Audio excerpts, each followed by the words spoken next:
ನಮಸ್ಕಾರ ಗೆಳೆಯರೇ. ಮಕರ ಸಂಕ್ರಾಂತಿ ಹಬ್ಬದ ಹಾರ್ದಿಕ ಶುಭಾಶಯಗಳು. ಇದೇನಪ್ಪ ಯಾವತ್ತೂ ಹೇಳ್ದಲೇ ಇದ್ದಂಥ ಬಿಸಿ ಸುದ್ದಿಯ ಎಡಿಟರು ಇವತ್ತ್ಯಾಕೆ ಹಾರ್ದಿಕ ಶುಭಾಶಯಗಳು ಹೇಳ್ತಿದ್ದಾರೆ ಅಂತ ನಿಮ್ಗೆ ಅನಿಸ್ಬೋದು. ನನಗೆ ಬಹಳ ದಿನಗಳಿಂದ ಅನಿಸ್ತಾ ಇತ್ತು. ಏನಂತೇಳಿದರೆ, ನಮ್ಮ ಬಿಸಿ ಸುದ್ದಿ ಯಾವತ್ತೂ ಹೊಸ ಹೊಸ ಕಾರ್ಯಕ್ರಮವನ್ನು ಕೊಡೋದರಲ್ಲಿ ಮುಂದಿರುತ್ತೆ. ನೀವು ನೋಡಿರ್ಬೋದು, ಈ ಹಿಂದೆ ಕೋಟೆನಾಡಿನ ಕವಿ ಕಾವ್ಯ ಪರಿಚಯ ಆಗಿರ್ಬೋದು, ಆಮೇಲೆ ವಿಜ್ಞಾನಕ್ಕೆ ಸಂಬಂಧಪಟ್ಟಂತಾಗಿರ್ಬೋದು, ಮತ್ತು ಇದು ಕಾನೂನಿಗೆ ಸಂಬಂಧಪಟ್ಟಂಥದ್ದಾಗಿರ್ಬೋದು, ಈ ಥರದವೆಲ್ಲ ಮಾಡ್ತಾಯಿದ್ವಿ ನಾವೆಲ್ಲ, ಹೌದಲ್ವಾ? ಇನ್ನು ಮುಂದೇನು ಮಾಡ್ತೀವಿ ಆ ಥರದ ಕಾರ್ಯಕ್ರಮಗಳನ್ನು ಮಾಡಬೇಕು. ಆದರೆ ಈ ಬಾರಿ ಮತ್ತೊಂದು ವಿಶೇಷತೆ ಏನು ಅಂತೇಳಿದ್ರೆ, ಈ ಸಂಕ್ರಾಂತಿ ಹಬ್ಬದಿಂದ ನಮ್ಮ ಜಿಲ್ಲೆಯ ಸಾಧಕರುಗಳನ್ನು ಪರಿಚಯಿಸುವಂಥ ಕಾರ್ಯಕ್ರಮವನ್ನು ನಾವು ಮಾಡ್ತಿದ್ದೀವಿ. ಕೋಟೆನಾಡಿನ ಸಾಧಕರು ಅಂತೇಳಿ. ಈ ಕೋಟೆನಾಡಿನ ಸಾಧಕರಲ್ಲಿ ಹಲವಾರು ಜನ, ಅಂದರೆ ಜಿಲ್ಲೆಯೊಳಗೆ ಅದು ಬಯಲಾಟ ಆಗಿರ್ಬೋದು, ದೊಡ್ಡಾಟ ಆಗಿರ್ಬೋದು, ಹಾಡು ಹೇಳೋರಾಗಿರ್ಬೋದು, ಭಜನೆ ಪದ ಹೇಳೋರಾಗಿರ್ಬೋದು, ಈ ಥರ ಬೇರೆ ಬೇರೆ ವಲಯದಲ್ಲಿ ಕೆಲಸ ಅಂಥವ್ರನ್ನ ಹುಡುಕಿ ಕರೆತಂದು ಅಂಥವ್ರನ್ನ ಪರಿಚಯಿಸುವಂಥ ಕಾರ್ಯಕ್ರಮವೇ ನಮ್ಮ ಈ ಕೋಟೆನಾಡಿನ ಸಾಧಕರ ಕಾರ್ಯಕ್ರಮ. ಅದನ್ನು ನನ್ನ ಮುಗಿದ ಮೇಲೆ ಅದನ್ನು ಪ್ರಾರಂಭ ಆಗುತ್ತೆ, ಅದನ್ನು ನೋಡುವಂತ್ರಿ. ಇದನ್ನು ನಾನು ಇದಕ್ಕಿಂತ ಮುಖ್ಯವಾಗಿ ಹೇಳ್ಬೇಕಾಗಿರೋದು ಅಂತ ಹೇಳಿದ್ರೆ, ನಮ್ಮದೊಂದು ಗ್ರೂಪ್ ಅಂತ ಇದೆ. ಬಹುಶಃ ನಮ್ಮ ಗ್ರೂಪಲ್ಲಿ ಇರೋ ಎಲ್ಲರೂ ಬಹುಶಃ 60 ರನ್ನ ಕ್ರಾಸ್ ಆಗಿರೋರೆ. ನಿಮ್ಗೆ ಅನಿಸ್ಬೋದು, ಅಲ್ಲ ಸರ್ ನೀವು 60 ವರ್ಷ ಕ್ರಾಸ್ ಆಗಿರೋಂಥವ್ರು. ಭಾಳಷ್ಟು ಜನ ಎಲ್ಲೋ ಮೂಲೆಯಲ್ಲಿ ಕೂತ್ಕೊಂಡು ಇನ್ನೇನಪ್ಪ ಇದೆ ಜೀವನದಲ್ಲಿ, ಇನ್ನೇನು ಮಾಡೋಕ್ಕಾಗೋದಿಲ್ಲ ಅಂಥೇಳಿ ಏನೋ ಮಾಡ್ಕೊತ ಏನೋ ಇರೋಂಥ ಸಾಧ್ಯತೆ ಇರುವಂಥ ಸಮಯದಲ್ಲಿ ನಮ್ಮ ಬಿಸಿ ಸುದ್ದಿ, ಅಂದರೆ ನನ್ನನ್ನೂ ಒಳಗೊಂಡಂತೆ 60 ವರ್ಷ ದಾಟಿದವರೇ ನಮ್ಮ ಇಡೀ ಗ್ರೂಪಲ್ಲಿ ಕೆಲಸ ಮಾಡ್ತಿರೋ ಅನ್ನೋದು ತಪ್ಪಾಗುತ್ತೇನೋ, ನನಗೆ ಬೆಂಬಲವಾಗಿ ನಿಂತಿರೋರು ಅಂತ ಹೇಳಿದರೆ ಸರಿ ಅಂತ ಅನಿಸುತ್ತೆ. ಮೊದಲಿಗೆ ನಾನು ಪರಿಚಯಿಸಬೇಕಾಗಿರೋದು ಪ್ರೊಫೆಸರ್ ನಟರಾಜ್ ಅವರನ್ನು, ಹಾಗೆಯೇ JN ಮಲ್ಲಿಕಾರ್ಜುನಪ್ಪ, ಮತ್ತೊಬ್ಬರು ನನ್ನ ಫ್ರೆಂಡು ಚಳ್ಳಕೆರೆ ಏರ್ಸ್ವಾಮಿ. ಇಡೀ ಕಾರ್ಯಕ್ರಮಗಳು ಅಂದರೆ ಕೋಟೆನಾಡಿನ ಕವಿ ಕಾವ್ಯ ಪರಿಚಯ ಆಗಿರ್ಬೋದು, ಈಗ ನೆಕ್ಸ್ಟ್ ನಡೀತಾ ಇರ್ಬೋದು ಅಂತ ಏನು ಕೋಟೆನಾಡಿನ ಸಾಧಕರುಗಳನ್ನು ಕಾರ್ಯಕ್ರಮವನ್ನು ನಡೆಸ್ಕೊಡೋರು ಹುರುಳಿ ಬಸವರಾಜ್, ಅದನ್ನು ಸಂದರ್ಶನ ಮಾಡೋರು ಹುರುಳಿ ಬಸವರಾಜ್, ಅದನ್ನು ಸಂಘಟಿಸಿದವರು ನಮ್ಮ ಪರಮೇಶ್ವರ್ ಕುದುರಿ ಅವರು. ಇವರೆಲ್ಲರ ನಡುವೆ ಮತ್ತೊಬ್ಬರು ನಿಮಗೆ ಪರಿಚಯಿಸ್ತಾ ಇದ್ದೀನಿ, ಶಾಂತ ಗುಂಡಪ್ಪ ಅಂತೇಳಿ. ಅವರು ಹಲವಾರು ಬೇರೆ ಬೇರೆ ಕಾರ್ಯಕ್ರಮಗಳಲ್ಲಿ ಭಾಗವಹಿಸಿದ್ದಾರೆ, ಬೇರೆ ಬೇರೆ ಚಳವಳಿಯಲ್ಲಿ ಭಾಗವಹಿಸಿದಂಥವ್ರು. ಅವರೂ ಉತ್ಸಾಹದಿಂದ ನಮ್ಮ ಗ್ರೂಪಿಗೆ ಸೇರ್ಕೊಂಡಿದ್ದಾರೆ. ಅಂದರೆ ಬಹುಶಃ ಅವರು ನಮ್ಮೆಲ್ಲ ಏಜಿನಿಗೆ ಅರ್ಧ ಏಜಿನವರು. ಅವರು ಅಂದರೆ ಹೊಸದೇನೋ ಹುಡುಕಬೇಕು ಅನ್ನುವ ತುಡಿತಾ ಇರೋಂಥವ್ರು. ಸೊ ಅಂಥವ್ರನ್ನೆಲ್ಲರನ್ನು ಕಟ್ಕೊಂಡು, ಮತ್ತು ಇನ್ನೊಂದು ಹೇಳ್ಬಿಡ್ತೀನಿ, ನಮ್ಮಲ್ಲಿ ಯಾರು ಬೇಕಾದರೂ ಬರ್ಬೋದು. ಹೊಸತನ ನಾವು ಮಾಡ್ತೀವಿ ಸರ್ ಅಂತ ಹೇಳಿದ್ರೆ, ಆದರೆ ನಿಮಗೆ ಇನ್ನೊಂದು ಹೇಳ್ತೀನಿ, ನಮ್ಮಲ್ಲಿ ಕಾಸು ಕೊಡೋದು ಏನಿರೋದಿಲ್ಲ. ಅಂದರೆ ಕಾಸು ಕೊಡುವಷ್ಟು ಶಕ್ತಿನೂ ನಮಗಿಲ್ಲ. ಅಂದರೆ ನಮ್ಮಲ್ಲಿರೋಂಥದ್ದು ಒಂದು ಅವಕಾಶವನ್ನು ಸಮಾಜಕ್ಕೆ ಒಳ್ಳೆಯದನ್ನು ಮಾಡುವುದಕ್ಕೇನಾದರೂ ಸಾಧ್ಯತೆ ಇದ್ದಾಗ ಮಾತ್ರ ನಾವು ಮಾಡುವಂಥ ಒಂದು ಕಾರ್ಯಕ್ರಮನ ಹಮ್ಮಿಕೊಳ್ಬೋದು ಅಂತ ಅಂದ್ಕೊಳ್ತಾನೆ ಈ ಕಾರ್ಯಕ್ರಮನ ಹಮ್ಮಿಕೊಂಡಿದ್ದೀವಿ. ಈಗ ಪ್ರಾರಂಭ ಆಗುತ್ತೆ, ಕೇಳಿ.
ಈಗ ತಾನೇ ಕೇಳಿದ್ರಲ್ಲ ತಬಲಾವಾದನದ ಸದ್ದನ್ನು, ಎಷ್ಟು ಸುಮಧುರವಾಗಿತ್ತಲ್ವಾ.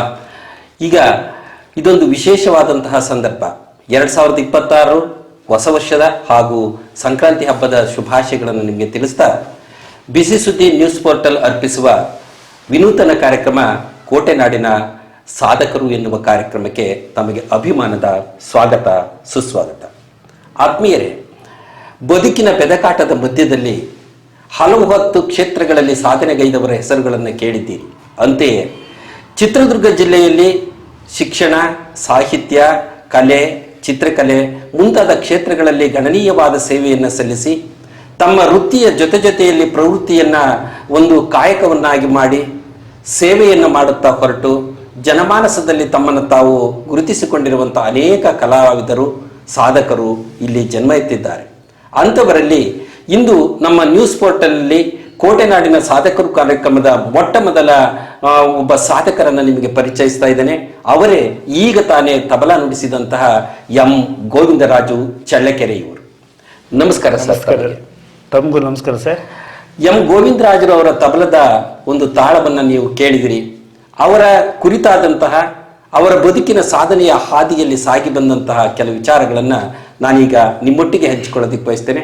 ಸರ್ ಗೋವಿಂದರಾಜು ಅವರೇ, ತಮ್ಮನ್ನು ನೋಡಿದ ತಕ್ಷಣ ಒಂದು ಪೂಜ್ಯನೀಯವಾದ ಭಾವನೆ ಬಂತು. ಯಾಕೆ ಅಂತ ಹೇಳಿದ್ರೆ, ಈ ಹೊತ್ತಿನ ಆಧುನಿಕತೆ ಮತ್ತು ವೈಜ್ಞಾನಿಕತೆ, ಮನೋರಂಜನೆಯ ಅತಿರೇಕದ ಮಧ್ಯದಲ್ಲಿ ಒಂದಷ್ಟು ಗಿಟಾರ್ಗಳಾಗ್ಬೋದು, ಆರ್ಕೆಸ್ಟ್ರಾಗಳಾಗ್ಬೋದು, ಕಿವಿ ಕಡಿಚುವಂತಹ ಶಬ್ದಗಳ ಮಧ್ಯದಲ್ಲಿ ಜಾನಪದೀಯವಾಗಿ ನಡೆದು ಬಂದಂತಹ ಹಾರ್ಮೋನಿಯಂ, ತಬಲಾ, ಕೊಳಲು ವಾದನ, ಈ 3 ವಾದ್ಯಗಳನ್ನು ನುಡಿಸೋದ್ರಲ್ಲಿ ತಾವು ಪರಿಣಿತರು ಅಂತ ಕೇಳಿದ್ದೇನೆ. ಈ ವಾದ್ಯಗಳತ್ತ ನಿಮ್ಮ ಒಲವು ಮೂಡಿದ್ದು ಹೇಗೆ? ಸರ್, ಮೊದಲಿಗೆ ನಾವು ಭಜಂತ್ರಿ ಜನಾಂಗ, ಮೊದಲಿಗೆ ನಾನು ಕ್ಷೌರಿಕ ವೃತ್ತಿ ಮಾಡ್ತಾ ಇದ್ದೆ. ಅಲ್ಲಿ ನಮ್ಮ ಗುರುಗಳು ಸರಿ ಬಂದರು. ಹೆಸರು ಕೇಳಿದ್ದೆ ಅಲ್ಲಿವರೆಗೂ, ನನಗೆ ಅಲ್ಲಿವರೆಗೂ ನೋಡಿರಲಿಲ್ಲ. ಆದರೆ ನಮ್ಮ ಅಣ್ಣವ್ರು ಹೇಳಿದ್ರು, ಇವರೇ ಗುರುಸಿದ್ದಪ್ಪ ಮಾಸ್ಟರ್, ಸರ್ ನನಗೆ ಸಂಗೀತ ಅಂದರೆ ಭಾಳ ಇಷ್ಟ, ಹೈಸ್ಕೂಲಲ್ಲೆಲ್ಲ ನಾನು ಆಡ್ತಿದ್ದೆ, ನನಗೆ ಸಂಗೀತ ಅಂದರೆ ಭಾಳ ಇಷ್ಟ ಸರ್, ನಾವು ಕಲಿಬೋದಾ ಅಂದರೆ. ಅವ್ರು ಯಾವ ಥರ ಅಂದರೆ, ಅವರು ಲಿಂಗಾಯತ ಸಮಾಜದವರಾದ್ರು, ಅವರು ಸಾಧು ಸಂತರು ಬದುಕಿದಂಗೆ, ಅವರು ಬಸವಣ್ಣರ ತತ್ವಗಳ ಅಡಿಯಲ್ಲಿ ಅವರು ಜೀವನ ಮಾಡಿದವರು. ಅವ್ರಿಗೆ ಯಾವುದೇ ಯಾವುದೇ ಮತಭೇದ ಇಲ್ಲ, ಮತ್ತು ಆಮೇಲೆ ದುಡ್ಡಿನ ಆಸೆ ಇಲ್ಲ, ನಿಸ್ವಾರ್ಥ ಸೇವೆ. ಬೆಳಗೆರೆ ಕೃಷ್ಣ ಶಾಸ್ತ್ರಿಗಳ ಒಡನಾಡಿಗಳವರು. ಯಾಕೆ ಕಲಿಬಾರ್ದಪ್ಪ, ಕಲಿಬೋದಾಗ ಇನ್ನು 2 ದಿನ 3 ದಿನದಲ್ಲಿ ನೀನು ಆಯುಧ ಪೂಜೆ ಇದೆ, ಅವತ್ತು ಬಾ, ಅವತ್ತು ಶುರು ಮಾಡೋಣ. ಪೂಜೆ ಯಾವುದೇ ಭರತನಾಟ್ಯ ಮತ್ತು ಈ ಸಂಗೀತ ಇದರಲ್ಲಿ ಮಾತ್ರ ಏನು ಗೊತ್ತಾ, ಕಾಯಿ ಪೂಜೆ, ಕರ್ಪೂರ ಇವೆಲ್ಲ ತಗೊಂಡು ಪೂಜೆ ಮಾಡಿ ಶುರು ಮಾಡುವಂಥ ಪದ್ಧತಿ ಅನಾದಿ ಕಾಲದಿಂದಲೂ ಇದಿದೆ. ಅಕ್ಷರಾಭ್ಯಾಸದಲ್ಲಿ ಸ್ಕೂಲ್ಗಳಲ್ಲಿ ವೆಸ್ಟರ್ನ್ ಸ್ಕೂಲ್ಗಳು, ಆ ವೆಸ್ಟರ್ನ್ ಬೇಸ್ ಶಾಲೆಗಳು ಯಾವಾಗ ಶುರುವಾಯಿತೋ ನಾವು ಪೂಜೆ ಮಾಡಿ ಶುರು ಮಾಡಲ್ಲ. ನಾವು ಹೋಗಿ ಪೂಜೆ ಮಾಡಿ ಶುರು ಮಾಡಿದ್ವಿ. ಮೊದಲನೇ ಸರಿ ಸರಿಗಮ ಪದನಿಸ ಸರಳೆ ವರ್ಷ ಹೇಳ್ಕೊಟ್ರು. ಒಂದು ಸರಿಗೆ ನಿನಗೆ ಬರುತ್ತಪ್ಪ ಸಂಗೀತ, ನೀನು ಬರಕ್ಕೆ ಹೋಗು, ನೀನು ಬಂದು ಕಲಿ. ಬರ್ತಾ ಬರ್ತಾ ನನಗೆ ಫೀಸ್ ಕೊಡೋಕ್ಕೂ ಸ್ವಲ್ಪ ಕಷ್ಟ ಆಗೋದು. ನೀನು ಫೀಸು ಇಲ್ಲ, ಹಣ ಇಲ್ಲ ಅಂತೇಳಿ ನೀನು ಬರೋದನ್ನು ಬಿಡಬೇಡ, ನೀನು ಕಂಟಿನ್ಯೂ ಬೇಡ. ಹಂಗಾಗ್ಬಿಟ್ಟು ನಮ್ಮ ಗುರುಗಳ ಒಡನಾಟದಲ್ಲಿ ಹೆಂಗೆ ಹೂವಿನಿಂದ ನಾರು ಸ್ವರ್ಗಕ್ಕೆ ಹೋಗುತ್ತೋ ಆ ಥರ ನಾನು ಹೆಚ್ಚು ಕಡಿಮೆ 1994ನೇ ಇಸ್ವಿಯಿಂದ 1994ನೇ ಇಸ್ವಿಯಿಂದ ಈ ಕ್ಷೇತ್ರದಲ್ಲಿ ನಿಮಗೆ ಒಳ್ಳೆ ಗುರುವಿನ ಕೃಪೆ ದೊರೆಯಿತು. ಜೊತೆಗೆ ನಿಮಗೆ ವಾದ್ಯಗಳನ್ನು ನುಡಿಸೋದಿಕ್ಕೆ ನಿಮ್ಮ ಕೈ ಚಳಕ, ನಿಮ್ಮ ಕಲಿಕೆಗೆ ಪ್ರೋತ್ಸಾಹ ಆಯ್ತು.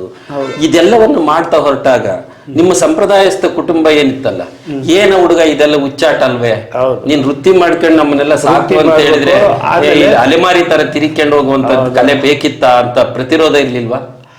ನಮ್ಮ ಮನೆಗಳಲ್ಲೂ ಕುಲಬಾಂಧವರು ಇವರೆಲ್ಲ ಲಾಭ ಇಲ್ಲದೆ ಇರೋಂಥ ಕೆಲಸ ಮಾಡ್ತಾನಲ್ಲ. ಬ್ಯಾಂಡ್ ಶೆಟ್ಗೆ ಹೋದ್ರೆ ಒಂದು ಬ್ಯಾಂಡ್ ಶೆಟ್ಗೆ ಹೋಗ್ತಿದ್ದೆ ನಾನು ಮೊದಲು. ಅದೇ ಹೋದ ತಕ್ಷಣ ಅವರು ಒಂದ್ಸರಿ ಹೋದ್ರೆ ಆಗಿನ ಕಾಲದಲ್ಲಿ 500-1000 ರೂಪಾಯಿ ಸಿಗತ್ತೆ. ಇದು ಏನು ಗೊತ್ತಾ, ಸೇವೆ. ಮತ್ತೆ ನನಗೇನಂದ್ರೆ ಇದ್ರ ಮೇಲೆ ಭಾಳ ಆಸಕ್ತಿ ಇತ್ತು. ಶಾಸ್ತ್ರೀಯ ಸಂಗೀತ ಕಲಿಬೇಕು. ನಾನು ಆಕ್ಚುಲಿ ಹಾಬಿ ನನ್ನ ಒಳಗಡೆ ಒಳ ಮನಸ್ಸಿನ ಆತ್ಮಸಂತೋಷಕ್ಕೆ ನಾನು ಕಲಿಯಕ್ಕೆ ಹೋಗಿದ್ದು. ಆದ್ರೆ ಅದೇ ಜೀವನಕ್ಕೆ ಒಂದು ದಾರಿ ಆಯ್ತು. ಒಳ್ಳೆ ಗುರುಗಳ ಕೃಪಾಶೀರ್ವಾದ ಇತ್ತು. ಅದೇನು ಒಬ್ಬ ಕಲಾವಿದ ಯಾವುದಾದರೂ ಒಂದು ವಾದ್ಯವನ್ನು ನುಡಿಸೋದ್ರ ಬಗ್ಗೆ ಒಲವು ಮತ್ತು ಜಯ ಸಾಧಿಸ್ತಾನೆ. ಗೋವಿಂದರಾಜು ಅವರಿಗೆ ಒಂದ್ ಕಡೆ ಹಾರ್ಮೋನಿಯಂ ನುಡಿಸುವಂತ ಕೈ ಚಳಕ ಇದೆ, ತಬಲವನ್ನು ನಿರರ್ಗಳವಾಗಿ ಬಡಿಬೇಕು, ಅದ್ರ ಸಂತೋಷ ಕೊಡುತ್ತೆ ಅನ್ನೋ ಆಸೆ ಇದೆ. ಮತ್ತೊಂದು ಕಡೆ ಉಸಿರಿನ ಮೂಲಕ ಕೊಳಲನ್ನು ನುಡಿಸ್ತಾ ಅದರಲ್ಲಿ ಒಂದಷ್ಟು ಸಂತೋಷವನ್ನ ಪಡ್ಕೊಳ್ಳುವಂತ ಶಕ್ತಿ. ಇದು ಹೇಗೆ ಸಾಧ್ಯ ಆಯ್ತು ನಿಮಗೆ? ಅದು ಏನು, ನನಗೆ ಒಂದು ವಾದ್ಯ ನೋಡಿದ ತಕ್ಷಣ ಆಮೇಲೆ ಹಾರ್ಮೋನಿಯಂ, ತಬಲ ನಮ್ಮ ಗುರುಗಳು ಕಳ್ಸಿದ್ರು, ಫ್ಲೂಟ್ ಅವೆಲ್ಲ ಯಾವ್ದಾದ್ರು ಒಂದು ಹೊಸ ವಾದ್ಯ, ಪ್ಯಾಡ್, ಒಬ್ಬನೇ ಕಾಂಗೋ ನುಡ್ಸೋದು, ಇವೆಲ್ಲ ಅಂದ್ರೆ ಆ ಇನ್ಸ್ಟ್ರೂಮೆಂಟ್ ಟೆಕ್ನಿಕ್ ಇರುತ್ತೆ. ತಾಳ ಒಂದೇ, ಶ್ರುತಿ ಒಂದೇ. ಯಾವುದೇ ವಾದ್ಯ ಆದ್ರೂ ಪಾಶ್ಚಾತ್ಯ ಆಗಿರ್ಲಿ ಅಥವಾ ಭಾರತೀಯ ವಾದ್ಯಗಳಾಗ್ಲಿ ಸ್ವರಗಳು ಅಷ್ಟೇ ಇರ್ತವೆ. ಆ ಇನ್ಸ್ಟ್ರೂಮೆಂಟ್ ಟೆಕ್ನಿಕ್ ಇರುತ್ತೆ. ಆ ಥರ ನಾನು ಅದೇನೋ ನನಗೆ ಬಂದ್ಬಿಡುತ್ತೆ ಬೇಗ. ಅದು ನನಗೂ ಗೊತ್ತಿಲ್ಲ. ಕಲ್ತು ಜೊತೆಗೆ ನೀವು ಇದನ್ನ ಒಂದು ಸೇವೆ ಅಂತ ತಿಳ್ಕೊಂಡು ಶಾಲಾ ಕಾಲೇಜುಗಳು ಮಕ್ಕಳ ಜೊತೆಯಲ್ಲಿ ಹೋದ್ರಿ, ಅಲ್ಲಿ ಮನೋರಂಜನಾ ಕಾರ್ಯಕ್ರಮಗಳಿಗೆ ನಿಮ್ಮನ್ನ ನೀವು ತೊಡಸ್ಕೊಂಡ್ರಿ. ಆ ಎಲ್ಲದರ ಮಧ್ಯದಲ್ಲಿ ಒಂದಷ್ಟು ಸಾಂಸಾರಿಕವಾದಂತಹ ಜವಾಬ್ದಾರಿಗಳಿದ್ವಲ್ಲ, ಈಗ ದುಡಿಬೇಕು, ಆಗ ಮಾಡ್ಬೇಕು, ಮನೆ ಕಟ್ಟಬೇಕು, ಮಕ್ಕಳು ಓದಿಸ್ಬೇಕು, ಇದು ಅಷ್ಟೊಂದು ಲಾಭದಾಯಕ ಅಲ್ಲದೇ ಇದ್ರೂ ಸಹ ಇದನ್ನೇ ನೀವು ನಂಬ್ಕೊಂಡು ಹೋಗೋದಿಕ್ಕೆ ಏನ್ ಕಾರಣ? ಯಾಕಂದ್ರೆ ನನಗೆ ಅದು ಅವಿನಾಭಾವ ಸಂಬಂಧ ನಂಗೆ ಆಗಿಬಿಡ್ತು. ಆಮೇಲೆ ಒಳ್ಳೆ ಸ್ಟೇಜ್ಗಳು ಸಿಕ್ಕು, ಗುರುತಿಸೋದಾಯ್ತು, ಸಂಭಾವನೆ ಕಡಿಮೆ ಇರಲಿ. ಮತ್ತೆ ಆಮೇಲೆ ಏನೇ ಇದ್ರು ಒಂದು ವಾದ್ಯ ಏನಾದ್ರು ಒಂದು ಹಾಡು ನಾವು ನುಡಿಸ್ತೀವಿ, ಒಂದು ತಾಳ ನುಡಿಸ್ತೀವಿ, ಯಾವುದೇ ಒಂದು ಕಲ್ತಿದ್ದೀವಿ ಅಂದಾಗ ಒಂದು ಸಾಮ್ರಾಜ್ಯ ಗೆದ್ದಷ್ಟು ಸುಖ ಸಿಗುತ್ತೆ ಇದರಲ್ಲಿ. ಅಂದ್ರೆ ದುಡ್ಡು ಕಡಿಮೆ ಇರ್ಬೋದು, ಆತ್ಮ ಸಂತೋಷ ಬಹಳ ಇದೆ ಇದರಲ್ಲಿ. ಹಾಗಾಗಿ ಆ ನಿಟ್ಟಿನಲ್ಲಿ, ಆತ್ಮಸಂತೋಷದ ನಿಟ್ಟಿನಲ್ಲಿ ನೀವು ಕಲಿತಾ ಸೇವೆ ಮಾಡ್ತಾ ಹೊರಟಿದ್ದೀರಿ. ಇವತ್ತು ನಮ್ದು ಮಕರ ಸಂಕ್ರಾಂತಿ ಸಂಭ್ರಮ, ನಾಡಿನೆಲ್ಲೆಡೆ ಎಳ್ಳು ಬೆಲ್ಲ ಹಂಚಿ ಹೆಣ್ಮಕ್ಳೆಲ್ಲ ಪೂಜೆ ಪುನಸ್ಕಾರಗಳನ್ನು ಮಾಡಿ ಪರಸ್ಪರ ವಿನಿಯೋಗ ಮಾಡ್ಕೊಂಡು ಯೋಗಕ್ಷೇಮ ವಿಚಾರಿಸುವಂತ ಸಂದರ್ಭ. ಈ ಸಂದರ್ಭದಲ್ಲಿ ಒಂದು ಸಂಕ್ರಾಂತಿಗೆ ಸಂಬಂಧಪಟ್ಟಂತ ಒಂದು ಹಾಡನ್ನ ಅಥವಾ ಒಂದು ಗಾಯನವನ್ನ ನಿಮ್ಮ ತಬಲ ಮೂಲಕ ಜನಕ್ಕೆ ಕೊಡುವಂತ ಒಂದು ಪ್ರಯತ್ನವನ್ನ ಮಾಡಿ. ಆಯ್ತು ಸರ್. ಈಗ ಇದು ಸಂಕ್ರಾಂತಿಗೆ ಸಂಬಂಧಪಟ್ಟಿರೋಂಥ ಹಾಡು. ಓಕೆ.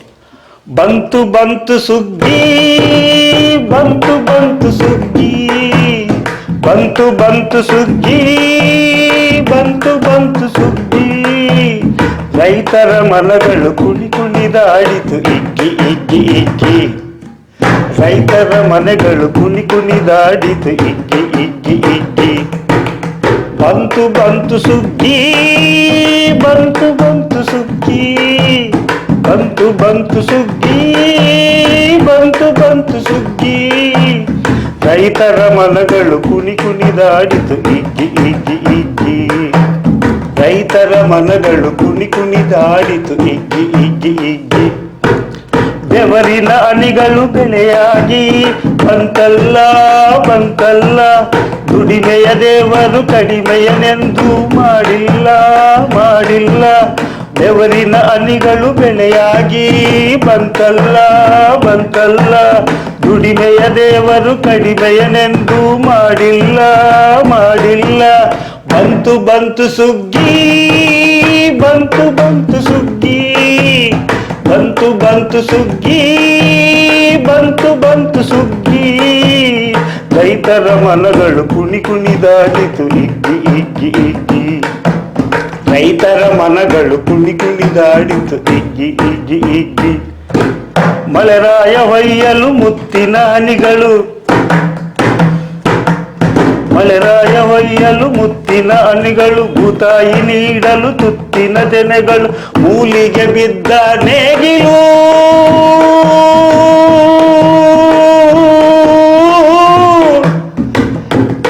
ಏ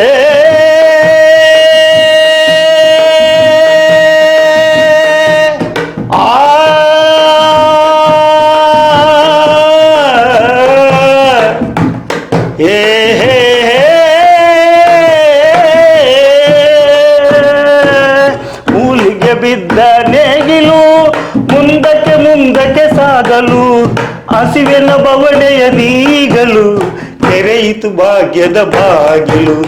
ಬಂತು ಬಂತು ಸುಗ್ಗಿ, ಬಂತು ಬಂತು ಸುಗ್ಗಿ, ಬಂತು ಬಂತು ಸುಗ್ಗಿ, ಬಂತು ಬಂತು ಸುಗ್ಗಿ. ರೈತರ ಮನಗಳು ಕುಣಿ ಕುಣಿದಾಡಿತು ಇಗ್ಗಿ ಇಗ್ಗಿ ಇಗ್ಗಿ. ರೈತರ ಮನಗಳು ಕುಣಿ ಕುಣಿದಾಡಿತು ಇಗ್ಗಿ ಇಗ್ಗಿ ಇಗ್ಗಿ.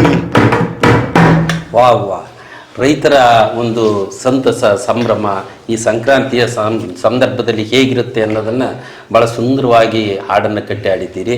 ರಾಷ್ಟ್ರಕವಿ ಕುವೆಂಪು ಅವರು ಸಹ ನೇಗಿಲೆ ಹಿಡಿದು ಒಳದಳುವ ಆಡುತ್ತಾ ಉಳುವ ಯೋಗಿಯ ನೋಡಲ್ಲಿ ಎನ್ನುವ ಗೀತೆಯ ಮೂಲಕ ರಾಷ್ಟ್ರದ ರೈತನಿಗೆ ಒಂದು ಸೆಲ್ಯೂಟನ್ನು ಒಂದು ನಾವು ಅವರಿಗೆ ನಮಸ್ಕರಿಸುವಂಥ ಸಂದರ್ಭವನ್ನು ಚಿತ್ರಿಸಿದ್ದಾರೆ. ಹಾಗಾದರೆ ಈ ತಬಲಾದ ಮೂಲಕ ಹಾಡನ್ನು ಕಟ್ಟಿ ಹಾಡ್ತಾ ಹಾಡ್ತಾ ಜೊತೆಗೆ ಹಾರ್ಮೋನಿಯಂ ಮೂಲಕ ಒಂದಷ್ಟು ತರಬೇತಿಯನ್ನು ಕೊಡ್ತಾ ಹೊರಟಂಥ ಗೋವಿಂದರಾಜು ಕೊಳಲನ್ನು ಕಲ್ತದ್ದು ಹೇಗೆ? ಕೊಳಲು ನಾನು ನಮ್ಮ ಶಿಷ್ಯರಿಗೆ ತಬಲಾ ಹಾರ್ಮೋನಿಯಂ ಪರ್ಚೇಸ್ ಮಾಡಕ್ಕೆ ಬೆಂಗಳೂರಿಗೆ ಹೋಗ್ತಿದ್ದೆ. ಈ ಥರ ಆನ್ಲೈನ್ ಇರಲಿಲ್ಲ ಅವಾಗ. ಅಲ್ಲಿ ಹೋದಾಗ ಕೊಳಲು ಯಾಕೋ ನನಗೆ ಕಲಿಬೇಕನ್ನೋದಿತ್ತು. ನನಗೆ ಏನಂದರೆ ಏನಾದರೂ ನೋಡಿದ್ರೆ ಅದನ್ನು ಕಲಿಬೇಕು ಮಾಡಬೇಕು ಅನ್ನೋದು ಆ ಒಂದು ಒಳಗಡೆ ಇತ್ತಲ್ಲ. ಕೊಳಲು ತಗೊಂಡು ಬಂದು ಓನಾಗಿ ನುಡ್ಸೋದನ್ನ ಪ್ರಯತ್ನ ಮಾಡ್ತಾ ಮಾಡ್ತಾ ಮಾಡ್ತಾ ನನಗೆ ಬಂದ್ಬಿಡ್ತದೆ ಅಂದ್ಬಿಡ್ತು. ಹಾಗಾದ್ರೆ ಈ ತಬಲಾ ನುಡಿಸೋದ್ರ ಮೂಲಕ ನೀವು ಸುಮಾರು ಎಷ್ಟು ಹಾಡುಗಳನ್ನ ಈ ರೀತಿ ನುಡಿಸ್ಕೊಂತ ಹಾಡೋದಿಕ್ಕೆ ಪ್ರಯತ್ನ ಮಾಡಿದ್ದೀರಿ? ಅಲ್ಲ, ಅವು ನಾನು ಏನು ಹಾಡು ಆಡ್ತೀನೋ ಎಲ್ಲವನ್ನು ತಬಲದಲ್ಲಿ ಆಡಬಲ್ಲೆ. ಎಲ್ಲವನ್ನು ಅದು ಇದು ಅಂತ ಭೇದ ಏನಿಲ್ಲ. ತಾಳ 7 ತಾಳಗಳು, ಅವು ಮತ್ತೆ 108 ತಾಳ ಆಗ್ತವೆ. ಮತ್ತೆ ಆಮೇಲೆ ಸ್ವರಗಳು 7. ನಾವು ಈಗ ಮಾತಾಡ್ತಿದೀವಲ್ಲ, ಇದು ಒಂದು ರೇಂಜ್ ಅಲ್ಲಿ ಒಂದು ಸ್ವರದಲ್ಲಿ ಇರುತ್ತೆ. ಒಬ್ಬ ಮರ ಕಡಿತಾ ಇದ್ದಾನೆ, ಆ ಶಬ್ದ ಅದು ಒಂದು ರೇಂಜ್ ಅಲ್ಲಿ ಇರುತ್ತೆ. ಸಪ್ತ ಸ್ವರಗಳು ಬಿಟ್ಟು ಯಾವುದೇ ಶಬ್ದ ಇಲ್ಲ. ಓಕೆ. ಆ ಜೊತೆಯಲ್ಲಿ ತಬಲವನ್ನು ನುಡಿಸುವಂತ ನೀವುಗಳು ಈ ವಿದ್ಯಾರ್ಥಿಗಳ ಜೊತೆಯಲ್ಲಿ ಶಾಲಾ ಕಾಲೇಜುಗಳಲ್ಲಿ ಒಂದಷ್ಟು ಮನೋರಂಜನಾ ಕಾರ್ಯಕ್ರಮಗಳನ್ನು ಕೊಟ್ರಿ. ನಿಮ್ಮ ಈ ವಾದ್ಯವನ್ನು ನುಡಿಸುವಂತಹ ಕಲೆಯನ್ನು ಗಮನಿಸಿ ಯಾರಾದರೂ ನಿಮ್ಮ ಶಿಷ್ಯರು ನಿಮ್ಮ ಬಳಿ ಬಂದು, ಸರ್ ನಮಗೆ ಈ ರೀತಿ ನೀವು ಗುರುಸಿದ್ದಪ್ಪ ಗುರುಗಳನ್ನು ಹುಡ್ಕೊಂಡು ಹೋದ್ರು, ಆ ರೀತಿ ಯಾರಾದರೂ ಶಿಷ್ಯರು ಬಂದು ನಿಮ್ಮಲ್ಲಿ ಭೇಟಿಯಾಗಿದ್ದುಂಟಾ? ಸುಮಾರು ನಮ್ಮ ಶಿಷ್ಯರು ಬಹಳಷ್ಟು ಜನ ಅಲ್ಲಿ ಕೆಲವರು ಒಳ್ಳೊಳ್ಳೆ ಕಾಲೇಜಲ್ಲಿ ಅವಾಗ ಹಿಂದೆ ಏನಿತ್ತು, ಆಳ್ವಾಸ್ ಕಾಲೇಜು ಮತ್ತೆ ಅಕ್ಷರ ಬೆಳಗಾವಿ, ಹುಬ್ಳಿ, ಧಾರವಾಡ ಈ ಕಡೆಗೆ ಅವ್ರು ಏನ್ ಮಾಡ್ತಾ ಇದ್ರು ಅಂದ್ರೆ ಹಿಂದೆ ಬೇರೆದ್ರಲ್ಲಿ 98 ಎಬವ್ ಇದ್ರು ಸೀಟ್ ಸಿಗ್ತಿರ್ಲಿಲ್ಲ. ಸಂಗೀತ, ಡ್ರಾಯಿಂಗು, ಭರತನಾಟ್ಯ ಇದ್ರೆ ಒಳ್ಳೆ ಕಾಲೇಜ್ಗಳಲ್ಲಿ ಮ್ಯೂಸಿಕ್ ಕೋಟ ಅಂತಾನೆ ಕೊಡೋರು. ಹಂಗಾಗ್ಬಿಟ್ಟು ಅವಾಗ ಬಹಳ ಚೆನ್ನಾಗಿನೇ ಪಾಠಗಳು ನಡೀತಾ ಇದ್ವು. ನಮ್ಮ ಶಿಷ್ಯರು ಈಗ ಮ್ಯೂಸಿಕ್ ಕೋಟದ್ರಲ್ಲಿ ಕಲಿತು ಕೆಲವರು ಫಾರಿನ್ ಅಲ್ಲಿ ಡಾಕ್ಟರ್, ಇಂಜಿನಿಯರ್ಗಳೆಲ್ಲ ಆಗಿದ್ದಾರೆ, ಫಾರಿನ್ ನಲ್ಲಿ ಇದ್ದಾರೆ. ಆದ್ರೆ ಗೋವಿಂದರಾಜ್ ಅವ್ರಿಗೆ ಬಹಳ ಹೆಮ್ಮೆ ಇದೆ. ಅದು ಅವ್ರು ಬಂದು ಹೇಳಿದಾಗ ನನಗೆ ಬಹಳ ಖುಷಿ ಆಗುತ್ತೆ. ಯಾಕಂದ್ರೆ ಇಂಡೈರೆಕ್ಟ್ ಆಗಿ ಅದು ಆಕ್ಚುಲಿ ಹಿಂದೆ ಸಂಗೀತದಿಂದ ಇಂಡೈರೆಕ್ಟ್ ಎಜುಕೇಶನ್ ಸಪೋರ್ಟ್ ಆಗುತ್ತೆ. ನಾನು ಅದನ್ನ ಹೇಳಿದ್ದೀನಿ. ಅದು IQ ಬೆಳೆಯುತ್ತೆ. ಯಾವ ತರ ಅಂದ್ರೆ ಅದು ಹಿಂದೆ ಎಜುಕೇಶನ್ ಸಿಸ್ಟಮ್ ಮುಖ್ಯಸ್ಥರಿಗೆ ಅದು ಗೊತ್ತಿರೋದು. ಎಲ್ಲ ಹೈಸ್ಕೂಲ್ಗಳಲ್ಲಿ ಮ್ಯೂಸಿಕ್ ತಗೊಳ್ಳೋರು. ಯಾಕಂದ್ರೆ ಒಬ್ರು ಹೇಳಿದ್ರು, ಒಬ್ಬ ದೊಡ್ಡ ವಿಜ್ಞಾನಿಗಳು ಹೇಳಿದ್ರು, ಬೇರೆ ಎಲ್ಲ ಕೆಲಸ ಮಾಡ್ಬೇಕಾದಾಗ ಮೆದುಳಿನ ಒಂದು ಪಾರ್ಶ್ವ ಮಾತ್ರ ಕೆಲಸ ಮಾಡುತ್ತಂತೆ. ತಬಲಾ, ಹಾರ್ಮೋನಿಯಂ ಇದೇ ಕೆಲಸ ಬೇರೆ, ಈ ಕೆಲಸ ಬೇರೆ. ಎರಡೂ ಅವಾಗ ಮೆದುಳಿನ 2 ಪಾರ್ಶ್ವಗಳು ಕೆಲಸ ಮಾಡೋದ್ರಿಂದ ತಾಳ ಹಾಕ್ಬೇಕಾದಾಗ ರಾಗ ಮತ್ತೆ ಶ್ರುತಿ, ತಾಳದ ಕಡೆಗೂ ಗಮನ ಇರುತ್ತೆ, ಶ್ರುತಿ ಕಡೆಗೂ ಗಮನ ಇರುತ್ತೆ. ಹಂಗಾಗ್ಬಿಟ್ಟು ಮೆದುಳಿನ 2 ಪಾರ್ಶ್ವಗಳ ಕೆಲಸ ಆಕ್ಟಿವ್ ಆಗೋದ್ರಿಂದ ಓದಿನಲ್ಲಿ ಅವರು IQ ಚೆನ್ನಾಗಿ ಇಂಪ್ರೂವ್ ಆಗುತ್ತೆ ಅಂತ ಹೇಳಿ. ಬಹುಶಃ ಆ ಕಾರಣಕ್ಕೆ ಇಂದಿನ ಕಾಲದಲ್ಲಿ ಈ ಮೂಲ ಶಿಕ್ಷಣದ ಕಲ್ಪನೆಯನ್ನು ಇಟ್ಟುಕೊಂಡು ಪ್ರತಿ ಶಾಲೆಗೂ ಕರಕುಶಲ ಕೆಲಸ ಮಾಡುವಂಥ ಕಲಿಸುವ ಶಿಕ್ಷಕರು, ಕ್ರಾಫ್ಟ್ ಟೀಚರ್ಸು, ಚಿತ್ರಕಲೆ ಶಿಕ್ಷಕರು, ಸಂಗೀತ ಶಿಕ್ಷಕರು, ದೈಹಿಕ ಶಿಕ್ಷಕರು ಅಂತೇಳಿ ಪಠ್ಯೇತರವಾದಂತಹ ಸರ್ವತೋಮುಖ ಏಳಿಗೆಗೆ ಕಾರಣವಾಗುವಂಥ ವಿಚಾರಗಳನ್ನು ಇಡ್ತಿದ್ರು ಅಂತ ಕಾಣುತ್ತೆ. ಆದರೆ ಈ ಹೊತ್ತು ಆಧುನಿಕತೆ ಮತ್ತು ವೈಜ್ಞಾನಿಕತೆಯಲ್ಲಿ ಬರೀ ಮಾರ್ಕ್ಸ್ ಅಷ್ಟೇ. ಅವನು ನಮಗೂ 90ಕ್ಕೆ 90 ತೆಗಿಬೇಕು, 100ಕ್ಕೆ 100 ತೆಗಿಬೇಕು ಅನ್ನುವ ಗೀಳಲ್ಲಿ ಹೊರಟಿದ್ದೇವೆ. ಈ ಥರ ಬರೀ ಮಾರ್ಕ್ಸ್ಗಳ ಬೆನ್ನತ್ತಿ ಹೊರಟಿರೋ ಪೋಷಕರು ಮತ್ತು ವಿದ್ಯಾರ್ಥಿಗಳಿಗೆ ನೀವು ಸಂಗೀತ ಶಿಕ್ಷಕರಾಗಿ ಇದು ಏನನ್ನು ಕೊಡುತ್ತೆ ಅಂತ ಸಂದೇಶ ಕೊಡ್ತೀರಿ? ನಾನು ಅದನ್ನ 2 ಪಿರಿಯಡ್ ಹೇಳ್ತಿದ್ದೆ, ಏನು ಯೂಸಸ್ ಸಂಗೀತ ಕಲಿಯೋದ್ರಿಂದ ಅಂತ ಹೇಳಿ. ಅದು ಅಷ್ಟು ಲಾಂಗ್ ಟೈಮ್ ಇದೆ, ಆದರೆ ಅದ್ರ ಮಹತ್ವ ಈಗ ಬೇಕಾಗಿಲ್ಲ. ಈಗೇನು 1-2 ತಿಂಗಳು 3 ತಿಂಗಳು ಕೋರ್ಸ್ ಮಾಡ್ತೀವ, 6 ತಿಂಗಳು ಕೋರ್ಸ್ ಮಾಡ್ತೀವ, ಲಾಭ ಬರ್ಬೇಕು ಅಂತ ಕಂಪ್ಯೂಟರ್ ಕಲಿಸಿದ್ರೆ ಬರ್ತೀವಿ. ಹೈಬ್ರಿಡ್. ಆಮೇಲೆ ಈಗೇನು ನಾವು 1 ವರ್ಷ ಕಷ್ಟಪಟ್ಟಿದ್ವಿ ಅಂದ್ರೆ ಒಂದು 50,000 60,000 ಸಂಬಳ ಸ್ಯಾಲ್ರಿ ಬರಬೇಕು. ಆ ಥರ ಕಮರ್ಷಿಯಲ್ ಮೈಂಡ್ ಬಂದ್ಬಿಟ್ಟಿದೆ. ಇದು ಆತ್ಮ ಸಂತೋಷ ಕೊಡುತ್ತೆ, ಸಮಾಜಕ್ಕೆ ಒಳ್ಳೇದಾಗುತ್ತೆ, ನಮಗೆ ಖುಷಿ ಕೊಡುತ್ತೆ, ಇಂಥದನ್ನ ಕಲಿಬೇಕು. ಆ್ಯಕ್ಚುಲಿ ಸಂಗೀತ ಅಂದರೆ ಭಗವಂತನಿಗೂ ಭಕ್ತನಿಗೂ ಬ್ರಿಡ್ಜ್ ಇದ್ದಂಗೆ ಅದು. ಅದಕ್ಕೆ ನಾದಯೋಗಿಗಳು ಅಂತ ಕರೀತಾರೆ ಸಂಗೀತಗಾರರನ್ನ. ಅದು ತಪಸ್ಸು ಮಾಡ್ದಂಗೆ ಯೋಗಿಗಳು ಹೆಂಗೆ ತಪಸ್ಸು ಮಾಡ್ತಾರೆ ಹಂಗೆ ಮಾಡಿದ್ರೆ ಮಾತ್ರ ವಿದ್ಯೆ ಒಲಿಯೋದು. ಅರ್ಜೆಂಟಾಗಿ 6 ತಿಂಗಳಿಗೆ ಕಲಿಸ್ತೀರ, 1 ವರ್ಷಕ್ಕೆ ಕಲಿಸ್ತೀರ ಅಂದ್ರೆ ಆಗಲ್ಲ, ಬರೋದು ಇಲ್ಲ, ಅದು ಬರೋದು ಇಲ್ಲ. ಈಗ ನೀವು ಈ ಸಾಧನೆ ಹಾದಿಯಲ್ಲಿ ಹೊರಟ್ರಲ್ಲ, ಹೋಗ್ತಾ ಹೋಗ್ತಾ ನಿಮ್ಗೆ ಅನೇಕ ಪ್ರಶಸ್ತಿಗಳು ಬಂದು, ಅವುಗಳಲ್ಲಿ ನಿಮಗೆ ಇಷ್ಟ ಆಗುವಂತಹ 1-2 ಪ್ರಶಸ್ತಿಗಳ ಹೆಸರನ್ನ ಹೇಳಿ. ಕನ್ನಡ ರಾಜ್ಯೋತ್ಸವ ಪ್ರಶಸ್ತಿ ಬಂತು. ಓಕೆ. ಆಮೇಲೆ ಕನ್ನಡ ಸಾಹಿತ್ಯ ಪರಿಷತ್ತು. ಆಮೇಲೆ ಹಂಪಿ ಉತ್ಸವದಲ್ಲಿ ಭಾಗವಹಿಸಿದಾಗ ಅಲ್ಲಿ ಹಂಪಿ ಈ ಉತ್ಸವದಿಂದ ಅಲ್ಲಿ ಪ್ರಶಸ್ತಿ ಕೊಟ್ಟರು.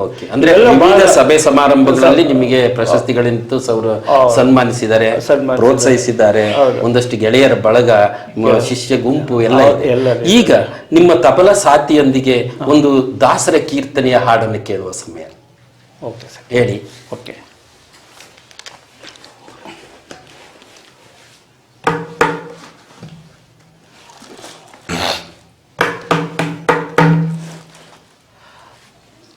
ಇದು ಪ್ರಸನ್ನ ವೆಂಕಟದಾಸರದು. ಹೇಳಿ. ಅಂದವಾದ ತೋಯಜದ ಚಂದವಾದ ಪಾದದಿಂದ ಓಡಿ ಬಾರು ರಂಗ ಸಾಹಿಬಾರು. ಅಂದವಾದ ತೋಯಜದ ಚಂದವಾದ ಪಾದದಿಂದ ಓಡಿ ಬಾರು ರಂಗ ಸಾಹಿಬಾರು. ಅಂದವಾದ ತೋಯಜದ ಚಂದವಾದ ಪಾದದಿಂದ ಸುತ್ತಮುತ್ತ ಗುಮ್ಮಾಗಳು ಎತ್ತಿಕೊಂಡು ಒಯ್ಯುವ ನಿನ್ನ ಸುತ್ತಿ ಸುತ್ತಿ ತಾಳಲಾರೆ ಓಡಿ ಬಾರೋ. ಸುತ್ತಮುತ್ತ ಗುಮ್ಮಾಗಳು ಎತ್ತಿಕೊಂಡು ಒಯ್ಯುವ ನಿನ್ನ ಸುತ್ತಿ ಸುತ್ತಿ ತಾಳಲಾರೆ ಓಡಿ ಬಾರೋ. ಕರೆದರೆ ಸುಮ್ಮನೆ ಸಾಗಿ ಬಾರು, ಕರೆದರೆ ಸುಮ್ಮನೆ ಸಾಗಿ ಬಾರು. ಅಂದವಾದ ತೋಯಜದ ಚಂದವಾದ ಪಾದದಿಂದ ಓಡಿ ಬಾರು ರಂಗ ಸಾಗಿ ಬಾರು. ಅಂದವಾದ ತೋಯಜದ ಚಂದವಾದ ಪಾದದಿಂದ ಓಡಿ ಬಾರು ರಂಗ ಸಾಗಿ ಬಾರು. ಅಂದವಾದ ತೋಯಜದ ಚಂದವಾದ ಪಾದದಿಂದ ಕೆನೆ ಹಾಲು ಮೊಸರು ಬೆಣ್ಣೆ ಕರೆವ ತುರುಗಳು ಎಲ್ಲ ಹರಿಯಲ್ಲಿ ಎನ್ನುತ್ತಲಿವೆ ಓಡಿ ಬಾರೋ. ಕೆನೆ ಹಾಲು ಮೊಸರು ಬೆಣ್ಣೆ ಕರೆವ ತುರುಗಳು ಎಲ್ಲ ಹರಿಯಲ್ಲಿ ಎನ್ನುತ್ತಲಿವೆ ಓಡಿ ಬಾರೋ. ಕರೆದರೆ ಸುಮ್ಮನೆ ಸಾಗಿ ಬಾರು, ಕರೆದರೆ ಸುಮ್ಮನೆ ಸಾಗಿ ಬಾರು. ಅಂದವಾದ ತೋಯಜದ ಚಂದವಾದ ಪಾದದಿಂದ ಓಡಿ ಬಾರು ರಂಗ ಸಾಗಿ ಬಾರು. ಅಂದವಾದ ತೋಯಜದ ಚಂದವಾದ ಪಾದದಿಂದ ಓಡಿ ಬಾರು ರಂಗ ಸಾಗಿ ಬಾರು. ಅಂದವಾದ ತೋಯಜದ ಚಂದವಾದ ಪಾದದಿಂದ ಕಂಡ ಕಂಡ ಜನರು ನಿನ್ನ ಪುಂಡನೆಂದು ಸಾರುತ್ತೀರೆ, ಪುಂಡನೇನು ನೀನು ಓಡಿ ಬಾರೋ. ಕಂಡ ಜನರು ನಿನ್ನ ಪುಂಡನೆಂದು ಸಾರುತ್ತೀರೆ, ಪುಂಡನೇನು ನೀನು ಓಡಿ ಬಾರೋ. ಪುಂಡನಲ್ಲ ಪ್ರಚಂಡ ವಿಠಲ ಬಾರು, ಪುಂಡನಲ್ಲ ಪ್ರಚಂಡ ವಿಠಲ ಬಾರು. ಅಂದವಾದ ತೋಯಜದ ಚಂದವಾದ ಪಾದದಿಂದ ಓಡಿ ಬಾರು ರಂಗ ಸಾಗಿ ಬಾರು, ಓಡಿ ಬಾರು ರಂಗ ಸಾಗಿ ಬಾರು, ಓಡಿ ಬಾರು ರಂಗ ಸಾಗಿ ಬಾರು. ಗೋವಿಂದರಾಜ್ ಅವರೇ, ನಿಮ್ಮ ತಬಲಾ ನುಡಿಸುವ ಕೈ ಚಳಕ, ಅದರ ಜೊತೆಗೆ ಧ್ವನಿಗೂಡಿಸಿ ಕಂಠಸಿರಿಯಿಂದ ಹಾಡಿದಂಥ 2 ಸುಮಧುರವಾದಂತಹ ಗೀತೆಗಳು ನಿಮ್ಮ ವ್ಯಕ್ತಿತ್ವ ಮತ್ತು ನಿಮ್ಮ ಮುಂದಿನ ಭವಿಷ್ಯದ ಜೀವನ ಮತ್ತಷ್ಟು ಸ್ಥಾನ ಸನ್ಮಾನಗಳನ್ನು ಗಳಿಸುವ ನಿಟ್ಟಿನಲ್ಲಿ ಸಾಗಲಿ. ಈ ಕೋಟೆನಾಡಿನ ಸಾಧಕರು ಸಂಚಿಕೆಯ ಮೊಟ್ಟ ಮೊದಲ ಅತಿಥಿಯಾಗಿ ನಮ್ಮ ಕಾರ್ಯಕ್ರಮಕ್ಕೆ ಆಗಮಿಸಿ ನಿಮ್ಮ ಪ್ರದರ್ಶನವನ್ನು ಮಾಡಿದ್ದಕ್ಕಾಗಿ ಬಿಸಿ ಸುದ್ದಿ ನ್ಯೂಸ್ ಪೋರ್ಟಲ್ ಪರವಾಗಿ ನಿಮಗೆ ಅಭಿಮಾನದ ವಂದನೆ, ಅಭಿನಂದನೆಗಳು. ನಿಮಗೆಲ್ಲರಿಗೂ ನನಗೆ ಅವಕಾಶ ಕೊಟ್ಟಂತೆ ತಮ್ಮೆಲ್ಲರಿಗೂ ನಾನು ವಂದಿಸ್ತೀನಿ. ಇದು ತುಂಬ ಒಳ್ಳೆಯ ಕಾರ್ಯಕ್ರಮ. ಇದು ಹೀಗೆ ಚೆನ್ನಾಗಿ ಬೆಳೀಲಿ, ಒಳ್ಳೆಯ ಚೆನ್ನಾಗಿ ಇನ್ನೂ ಹೆಮ್ಮರವಾಗಿ ಬೆಳೀಲಿ ಅಂತ ಆಶಿಸ್ತೀನಿ. ಎಲ್ಲರಿಗೂ ನಮಸ್ಕಾರ. ಆತ್ಮೀಯ ಪ್ರೇಕ್ಷಕರೇ, ನೋಡಿದ್ರಲ್ಲ ಗೋವಿಂದರಾಜು ಎಂ ಚಳಿಕೆರೆಯವರ ತಬಲಾ ವಾದನದ ಒಂದು ಕೈಚಳಕವನ್ನು. ಮುಂದಿನ ವಾರ ಮತ್ತೊಬ್ಬ ಕೋಟೆನಾಡಿನ ಸಾಧಕರೊಂದಿಗೆ ನಿಮ್ಮ ಮುಂದೆ ಬರ್ತೇನೆ. ಅಲ್ಲಿಯವರೆಗೂ ನಮಸ್ಕಾರ.